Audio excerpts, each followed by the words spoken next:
नमस्कार विद्यार्थी मित्रांनो, आज आपण ठेवीदारांशी पत्रव्यवहार हे प्रकरण अभ्यासणार आहोत. आणि ह्या प्रकरणामधील ठेवीदारांशी पत्रव्यवहार करताना चिटणीसाने घ्यावी लागणारी दक्षता किंवा काळजी, तसेच ठेवीदारांशी पत्रव्यवहाराचे प्रसंग, हे दोन मुद्दे आज आपण या प्रकरणात अभ्यासणार आहोत. तर पहिला मुद्दा आहे विद्यार्थी मित्रांनो, ठेवीदारांशी पत्रव्यवहार करताना चिटणीसाला घ्यावी लागणारी दक्षता. आणि दुसरा मुद्दा काय आहे, ठेवीदारांशी पत्रव्यवहार प्रसंग. तर या प्रकरणामध्ये आणखी आपल्याला नमुना पत्रे सुद्धा अभ्यासायची आहेत. तर विद्यार्थी मित्रांनो, प्रस्तावना. तर ठेवी हा कंपनीसाठी अल्प मुदतीचा वित्तीय स्रोत आहे. ठेवी हा कंपनीसाठी अल्प मुदतीचा वित्तीय स्रोत आहे. ठेवी ह्या कंपनीमध्ये अल्प मुदतीसाठी स्वीकारल्या जातात आणि तो कसा स्रोत आहे, वित्तीय स्रोत आहे. कंपनी ठेवीदाराकडून काय करत असते, ठेवी स्वीकारत असतात आणि या ठेवीचा उपयोग कंपनी आपल्या भांडवलात करत असते. आणि त्या ठेवी अल्प मुदतीच्या कालावधीसाठी कंपनी काय करत असतात, स्वीकारत असतात. दीर्घ मुदतीच्या कालावधीसाठी कंपनी ठेवी स्वीकारत नाही. तसेच याचा उपयोग कंपनीच्या अल्प मुदतीच्या खेळत्या भांडवलाची गरज पूर्ण करण्यासाठी होतो. बघा, याचा उपयोग कशासाठी करते कंपनी, खेळत्या भांडवलाची गरज पूर्ण करण्यासाठी. पण कसं, अल्प मुदतीच्या खेळत्या भांडवलाची गरज पूर्ण करण्यासाठी कंपनी या ठेवीच्या रकमेचा काय करते, उपयोग करते. तसेच कंपनी किमान 6 महिने, बघा कंपनी किमान 6 महिने आणि जास्तीत जास्त 36 महिन्यापेक्षा जास्त मुदतीच्या ठेवी स्वीकारू शकत नाही. कंपनी कमीत कमी किती महिन्यासाठी ठेव स्वीकारू शकते, 6 महिने, आणि जास्तीत जास्त 36 महिन्यासाठी कंपनी काय करू शकते, ठेव स्वीकारू शकते. याच्या जास्त मुदतीच्या ठेवी कंपनी स्वीकारू शकत नाही. ठेवीचा कालावधी हा कसा असतो, मग कमीत कमी 6 महिने आणि जास्तीत जास्त 36 महिने. याच्यापेक्षा जास्त मुदतीसाठी कंपनी ठेवी स्वीकारू शकत नाही. कंपनी ठेवीवर नियमित व्याज देण्यासाठी आणि मुद्दल रक्कम मुदत संपताच परतफेड करण्यासाठी जबाबदार असते.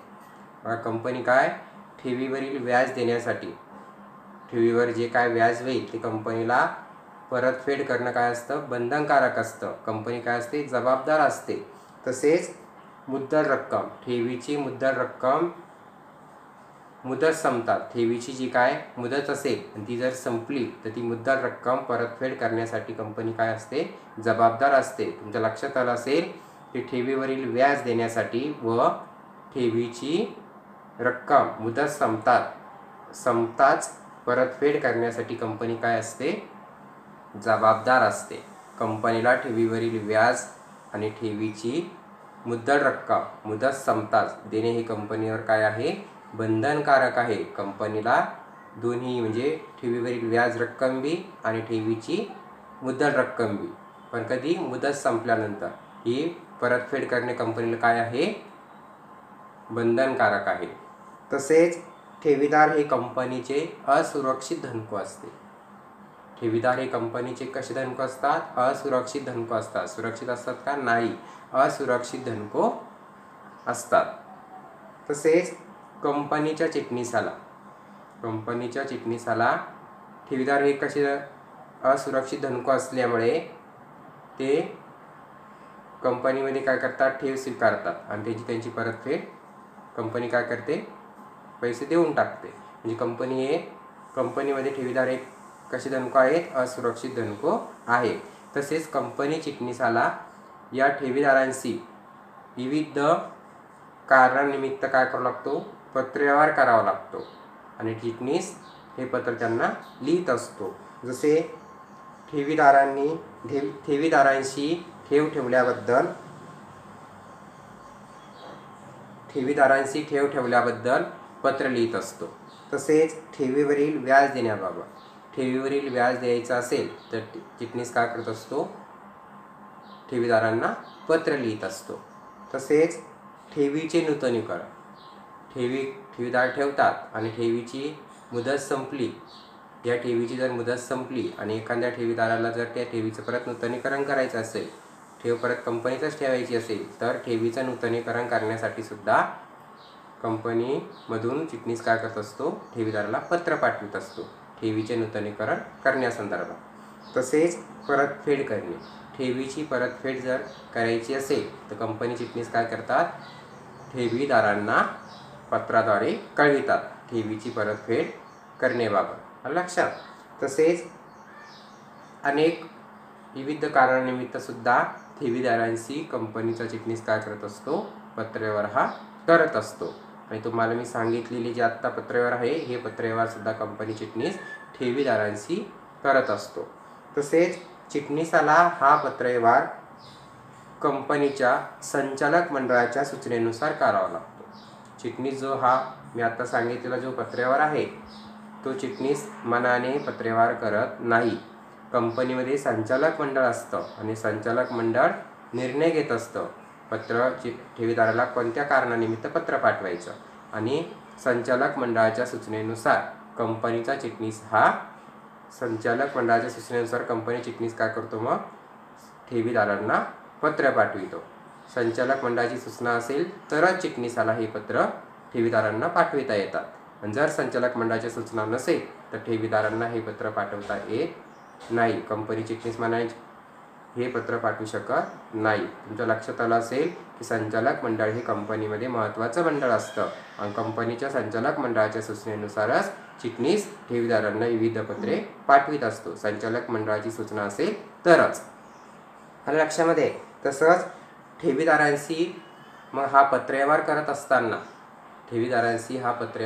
असताना कंपनी चिटणीसाला विशेष दक्षता आणि काळजीही घ्यावी लागते आणि ती घेतली पाहिजे. मग हा पत्रव्यवहार जर चिटणीसाला करायचा असेल तर चिटणीसाला विविध दक्षता आणि काळजी घ्यावी लागते आणि तसेच त्यांनी ती घेतली पाहिजे. आलं लक्षामध्ये. तुमच्या लक्षात आलं असेल, ठेवीदार हे कंपनीत ठेवतात. कंपनी त्या ठेवीचा आपल्या भांडवलामध्ये उपयोग करतात. तसेच ठेवीची मुदत ही कमीत कमी 6 महिने, जास्तीत जास्त 36 महिन्यासाठी असते. ठेवीदार हे कंपनीचे असुरक्षित धनको असतात. तसेच विविध कारणानिमित्त कंपनी चिटणीस हा पत्रव्यवहार करत असतो, पण तो केव्हा करत असतो की संचालक मंडळाच्या सूचनेनुसार. तर संचालक मंडळाच्या सूचनेनुसारच हा पत्रव्यवहार चिटणीस करत असतो. आणि तसेच हा पत्रव्यवहार करत असताना कंपनी चिटणीसाला विविध दक्षता आणि काळजीही घ्यावी लागते आणि त्यांनी ती घेतली पाहिजे. प्रस्तावनामध्ये तुम्हाला मी सर्व हे समजून सांगितलेलं आहे, तुमच्या ते लक्षात आलं असेल. नंतरचा मुद्दा आता आपल्याला अभ्यासायचा आहे. प्रकरणामधील पहिला मुद्दा आहे आणि तो बोर्डवर समोर लिहिलेला आहे. ठेवीदारांशी पत्रव्यवहार करताना चिटणीसाला घ्यावी लागणारी दक्षता. चिटणीसाला ठेवीदारांशी पत्रव्यवहार करत असताना कोणती दक्षता घ्यावी लागते किंवा कोणती काळजी घ्यावी लागते आणि तरच तुला तो पत्रव्यवहार करावा लागतो. तर विविध दक्षता आणि विविध बाबीचा अभ्यास करून चिटणीसाला विविध बाबीचा अभ्यास करून पत्रलेखन हे करावं लागतो, पत्रव्यवहार हा करावा लागतो आणि त्यासाठी विविध दक्षता ही चिटणीसाला घ्यावी लागते. तर पहिला मुद्दा आहे कायदेशीर तरतुदी. ठेवीदार काय करत असतो, ठेवीदारांना पत्र लिहित असतो आणि हे पत्रलेखन करत असताना कंपनी चिटणीसाला कायदेशीर तरतुदीचं पालन करावं लागतं. कायदेशीर तरतुदीचा अभ्यास करूनच हे पत्रलेखन करावं लागतं. म्हणजेच चिटणीसाने ठेवी मागविणे संदर्भात जर पत्र लिहायचं असेल तर कंपनी चिटणीसाला कायदेशीर तरतुदीनुसारच ते पत्र लिहावे लागते. तसेच स्वीकार करणे. ठेवीचा जर स्वीकार करायचा असेल आणि ह्या निमित्ताने जर कंपनी चिटणीसाला पत्र लिहायचं असेल तर त्याला ठेवीचा स्वीकार करत असताना कायदेशीर तरतुदीचे काय करावे लागते, पालन करावे लागते. तसेच ठेवीची परतफेड करणे. ठेवीची परतफेड करायची असेल आणि या कारणानिमित्त जर पत्रव्यवहार करायचा असेल तर कंपनी चिटणीसाला कायदेशीर तरतुदीचं पालन करावं लागतं.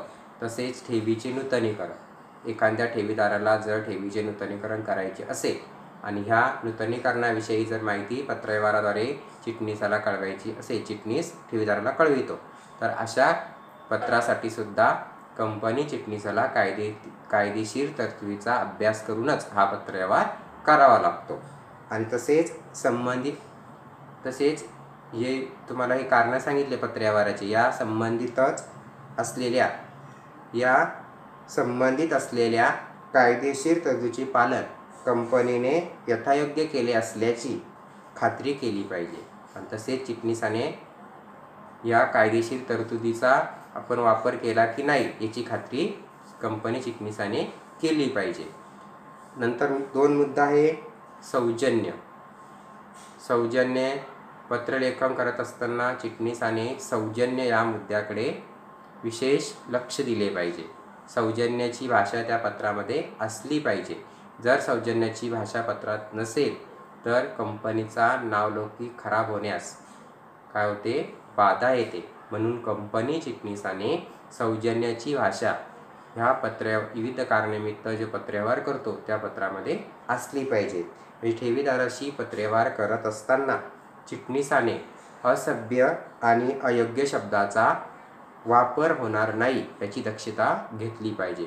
असभ्य शब्द तसेच अयोग्य शब्द आणि अयोग्य शब्दाचा वापर होणार नाही याची काळजी कोणी घेतली पाहिजे, कंपनी चिटणीसाने घेतली पाहिजे. म्हणजेच पत्र हे एकदम एकाग्रतेने लिहिलं पाहिजे. पत्र लिहित असताना लक्ष त्यामध्येच त्याने दिले पाहिजे.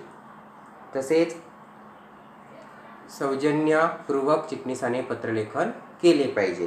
म्हणजेच पत्रलेखन करताना चिटणीसाने काळजीही घेतली पाहिजे.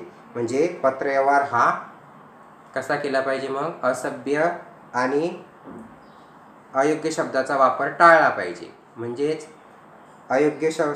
असभ्य आणि अयोग्य शब्दाचा वापर चिटणीसाने काय केला पाहिजे, टाळला पाहिजे. बरोबर. मग पत्रलेखन हे कसं केलं पाहिजे, मग नम्रतापूर्वक भाषेचा वापर हा पत्रलेखन करत असताना चिटणीसाने केला पाहिजे. म्हणजेच पत्रामध्ये नम्र भाषेचा वापर हा चिटणीसाने केला पाहिजे, नम्रतेची भाषा. आणि ह्या नम्रतेच्या भाषेमुळे काय होतं, मग चिटणीसाचे आणि कंपनीचे काय होते, नावलौकिक वाढते. नावलौकिक कंपनीचे खराब होत नाही. म्हणून कंपनीचं नावलौकिक वाढवण्यासाठी नम्र भाषेचा वापर हा चिटणीसाने पत्रव्यवहारामध्ये केला पाहिजे. लक्षात. नंबर 3 आहे तत्परता. आता ठेवीदारांशी पत्रव्यवहार करत असताना त्यांनी विचारलेल्या प्रश्नांना आणि तक्रारींना विनाविलंब उत्तर पाठवणे गरजेचे असते. ठेवीदाराच्या अनेक तक्रारी असतात, अनेक प्रश्न असतात. त्याच्या निमित्त ते काय करतात, विविध ठेवीदार असतात, ठेवीदारांची तक्रार असेल तर ते कंपनीमध्ये काय करतात, पत्र पाठवतात. अनेक प्रश्न असतात त्यांचे, त्या प्रश्नांचं उत्तर मिळवण्यासाठी ते काय करत असतात, कंपनीमध्ये पत्र पाठवत असतात. आणि ह्या आलेल्या पत्रांना कंपनी चिटणीसाने काय केले पाहिजे, मग विनाविलंब आणि त्वरित उत्तर, तक्रारींना विनाविलंब काय केले पाहिजे, त्वरित उत्तर दिले पाहिजे, त्वरित उत्तर पाठवले पाहिजे, त्याला वेळ न लावता. समजा आज पत्र आलं तर चिटणीसाने ते बघितलं असेल तर लगेच त्वरित त्याला उत्तर कळविले पाहिजे. आलं लक्षामध्ये. नंतरचा मुद्दा आहे अचूकता. आता चिटणीस ठेवीदारांना पत्र लिहित असतो आणि हे पत्र लिहित असताना जो विषय आहे तोच विषय त्या पत्रामध्ये नमूद केला पाहिजे. आणि न चुकता बिनचूकपणे. लक्षामध्ये. तर म्हणजेच ठेवीदारांशी कराव्या लागणाऱ्या पत्रव्यवहारात अचूकता असावी. ठेवीदारांशी जे चिटणीस पत्रव्यवहार करत असेल तर ह्या पत्रव्यवहारामध्ये काय असले पाहिजे, अचूकता असली पाहिजे. अचूक पत्र हे समोरच्या ठेवीदार जे वाचतो तर त्याला काय वाटतं, त्याची मन प्रसन्न वाटते.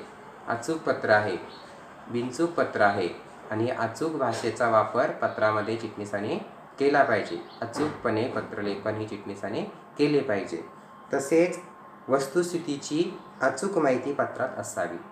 कंपनीची जी पत्रलेखन करत असताना कंपनीची जी काय वस्तुस्थिती आहे, जी काय परिस्थिती आहे, त्या परिस्थितीनुसारच माहिती त्या पत्रलेखन करत असताना चिटणीसाने दिली पाहिजे. म्हणजे वस्तुस्थितीची अचूक माहिती पत्रात असावी.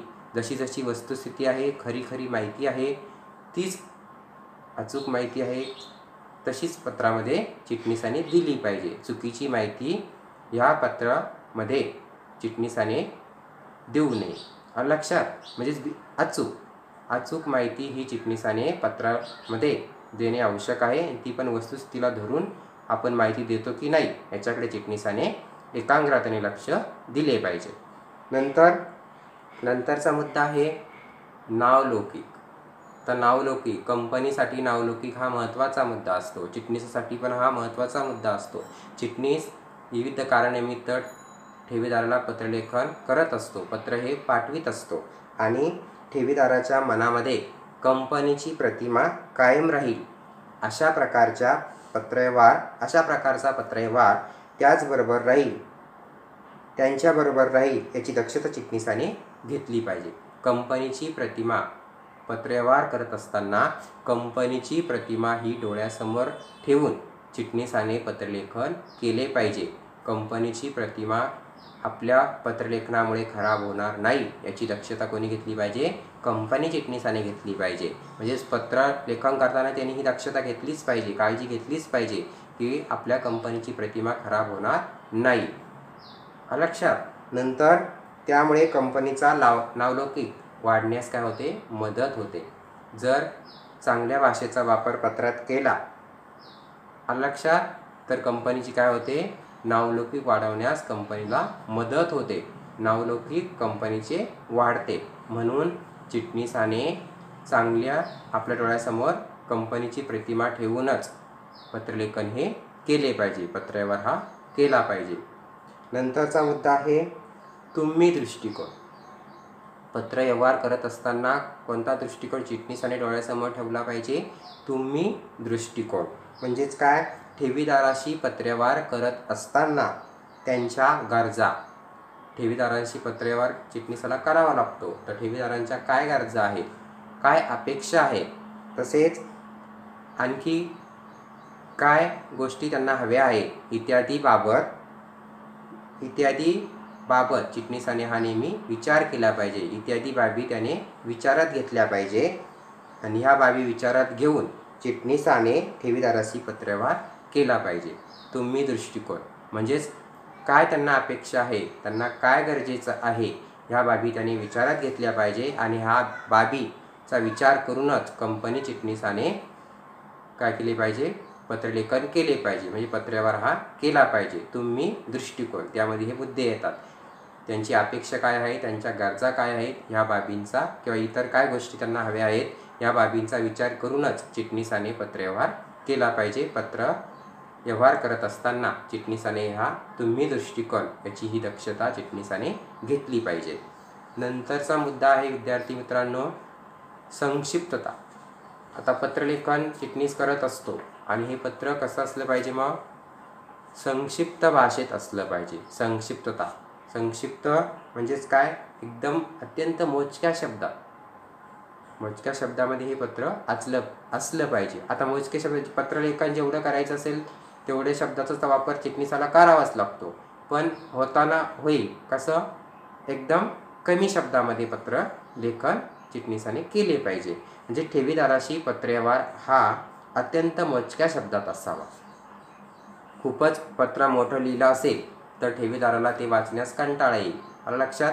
म्हणून पत्र लिहित असताना चिटणीसाने काय केलं पाहिजे? एकदम मोजक्या शब्दामध्ये, कमीत कमी शब्दामध्ये हे पत्र लेखन केले पाहिजे. म्हणजे आवश्यक असलेली माहिती ही थोडक्यात परंतु मुद्देसूदपणे मांडावी. जी आवश्यक असेल माहिती तिथं पत्रलेखनामध्ये द्यावीच लागणार आहे, ती कमी देऊन चालणार नाही. पण आवश्यक असलेली जेवढी माहिती आहे ती कशी दिली पाहिजे? मग थोडक्यातच दिली पाहिजे, जास्त शब्दात नको. थोडक्यात मुद्दा जो असेल तो थोडक्यात लिहायचा, म्हणजे समोरच्या ठेवीदाराला सुद्धा समजून जाईल की पत्रलेखनाचा विषय काय आहे, पत्रामध्ये नेमकं काय लिहिलेलं आहे. खूपच जास्त शब्दांचा वापर केला तर समोरच्याला वाटतं नेमकं काय आहे, वारंवार काहीतरी जास्त शब्दांची भर त्या पत्रात नको. म्हणजे याकडे चिटणीसाने काय केलं पाहिजे, लक्ष दिलं पाहिजे. म्हणजे तुमच्या लक्षात आलं थोडक्यात पण मुद्देसूद माहिती मांडावी. चिटणीसाने कशी माहिती मांडावी, मग थोडक्यात मांडावी आणि ती कशी मांडावी, मुद्देसूद मांडावी. तसेच अनावश्यक व अप्रस्तुत माहिती टाळली जावी. जी माहिती अनावश्यक आहे ती पत्रात चिटणीसाने देऊच नाही. तसेच अप्रस्तुत जी माहिती आहे ती चिटणीसाने काय केली पाहिजे, द्यायलाच नको, म्हणजे टाळलीच पाहिजे. त्या अनावश्यक आणि अप्रस्तुत माहिती चिटणीसाने पत्रामध्ये काय केली पाहिजे, टाळली पाहिजे. अप्रस्तुत माहिती ही शक्यतो टाळलीच पाहिजे आणि अनावश्यक माहितीसुद्धा चिटणीसाने काय केली पाहिजे, टाळली पाहिजे. म्हणजे जी योग्य माहिती आहे, जी व्यवस्थित माहिती आहे, जी द्यायची आहे तीच दिली पाहिजे.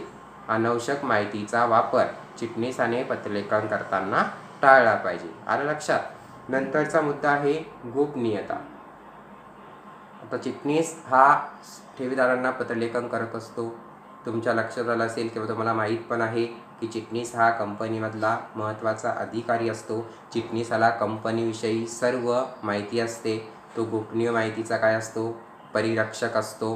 चिटणीसाकडून माहिती समजून घेण्यासाठी आणि माहिती मिळवण्यासाठी अनेक लोक काय असतात, उत्सुक असतात. ठेवीदार असेल, कंपनीत अनेक असतात, ठेवीदार असतात, कर्ज रोखेधारक असतात, सभासद असतात, तसेच कर्मचारी असतात, इतर लोक असतात. कंपनीमध्ये ते ये जा करत असतात, कंपनीला भेट देत असतात आणि विविध कारणानिमित्त ते कंपनीमध्ये येत असतात आणि त्यांना कंपनीची कुठलीही माहिती काय असते, हवी असते आणि आणखीची माहितीसुद्धा कशी कळेल याच्यासाठी ते काय असतात, उत्सुक असतात. पण ही गोपनीय माहिती कंपनीमध्ये असते आणि ही गोपनीय माहिती चिटणीसाने त्यांना देऊ नये. आणि तसेच ठेवीदारांशी सुद्धा पत्रव्यवहार करत असताना चिटणीसाने गोपनीय माहिती त्या पत्रामध्ये जाणार नाही याची दक्षता चिटणीसाने काय केली पाहिजे, घेतली पाहिजे.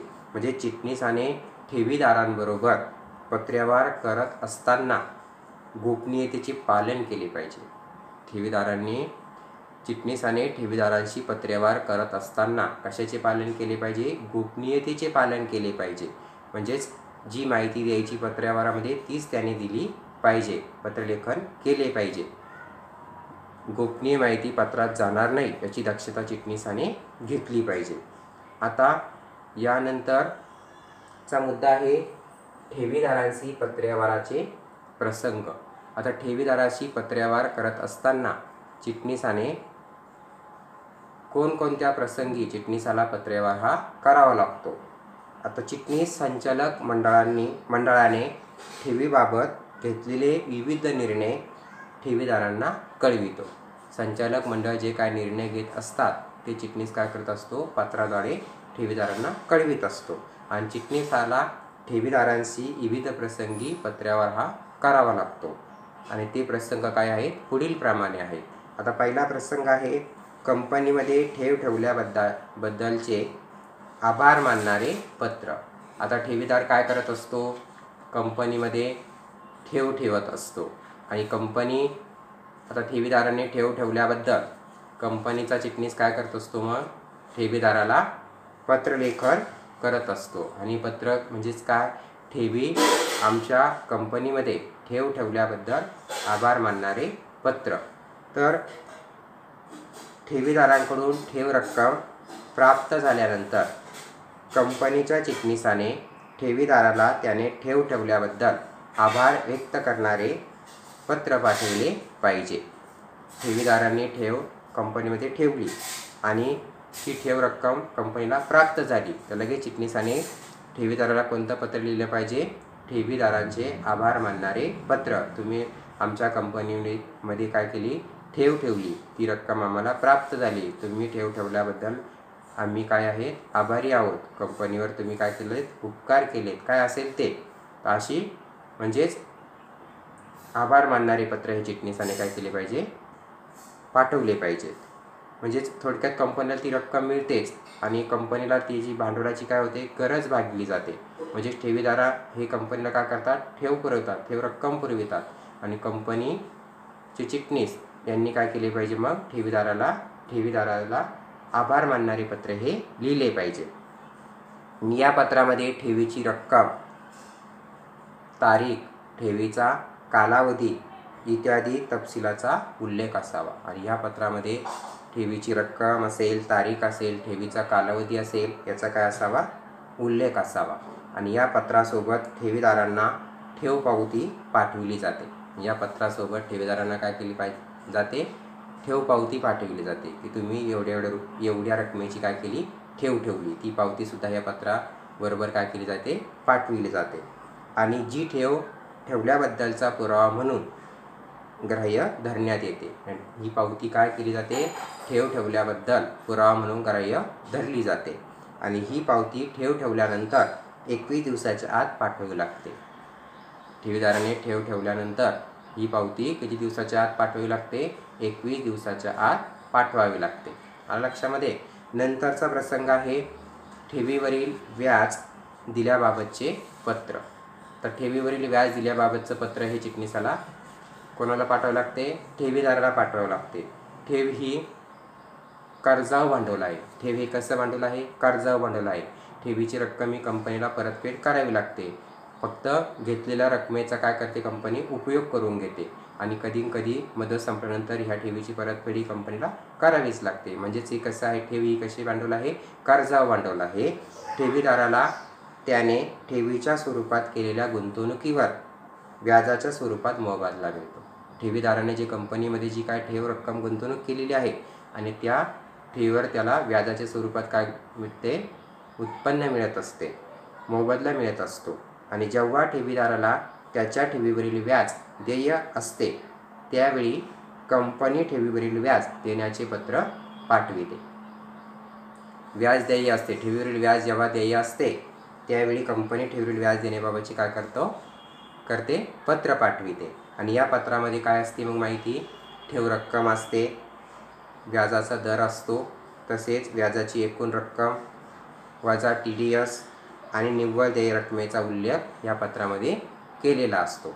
आणि कंपनी व्याज आधिपत्र किंवा इलेक्ट्रॉनिक पद्धतीद्वारे देते. कंपनी व्याज देण्यासाठी कशाचा वापर करते? व्याज आधिपत्राद्वारे सुद्धा कंपनी काय करते? व्याज देऊ शकते किंवा इलेक्ट्रॉनिक पद्धतीद्वारे सुद्धा कंपनी व्याज देते. दोन्हीपैकी कुठल्याही प्रकाराचा उपयोग कंपनी काय करते? वापर करते. व्याज आधिपत्राद्वारे सुद्धा व्याज देते किंवा इलेक्ट्रॉनिक पद्धतीद्वारे सुद्धा कंपनी काय करते? व्याज देते. तर तुमच्या लक्षात आलं असेल की ठेव ठेवल्याबद्दल कंपनी चिटणीसाला आभारपत्र पाठवावं लागतं आणि ठेवीवरील व्याज दिल्याबाबतचे पत्रसुद्धा चिटणीसाला हे ठेवीदाराला पाठवावं लागतं. त्यामध्ये काय काय माहिती असते हे तुम्हाला मी सांगितली. तसेच विद्यार्थी मित्रांनो, तुमच्या लक्षात आलं असेल की ठेवीदारांशी पत्रव्यवहार करताना चिटणीसाला कोणकोणती दक्षता घ्यावी लागते हे आज आपण अभ्यासलेला आहे. तसेच ठेवीदारांशी पत्रव्यवहार करताना ठेवीदारांचे कोणकोणते प्रसंग आहेत हे सुद्धा आज आपण अभ्यासलेले आहेत. तर विद्यार्थी मित्रांनो, यानंतर आपल्याला अभ्यासायचं आहे यानंतर आपल्याला अभ्यासायचं आहे ठेवीचे नूतनीकरण. आता ठेवीचे नूतनीकरण हे ठेवीदार काय करत असतात. ज्यांना परत ठेवीचं नूतनीकरण करायचं आहे त्यांनी जर असं कंपनीला कळवलं असेल पत्राद्वारे तर कंपनी चिटणीसाला परत तुमच्या ठेवीची मुदत संपत आहे, तुमच्या ठेवीचे नूतनीकरण करून घ्या अशा निमित्ताने कंपनी चिटणीसाला कंपनी चिटणीस काय करतो? ठेवीदाराला पत्र पाठवित असतो. आणि ठेवीचे नूतनीकरण म्हणजे ठेवीदाराला त्याच्या ठेवीची रक्कम ठेवीची मुदत संपल्यानंतर परत न करता त्या रकमेची नवीन ठेवीत पुढील काही कालावधीसाठी रूपांतर करणे होय. बघा, ठेवीची मुदत ठेवीदाराच्या रकमेची मुदत संपली असेल तर ती रक्कम लगेच त्याला वापस न करता त्याच रकमेची परत मुदत वाढविणे याला काय म्हणतात? ठेवीचे नूतनीकरण असे म्हणतात. विद्यार्थी मित्रांनो, आज आपण हे मुद्दे अभ्यासलेले आहे. पुढील तासामध्ये राहिलेला भाग अभ्यासू. विद्यार्थी मित्रांनो, धन्यवाद.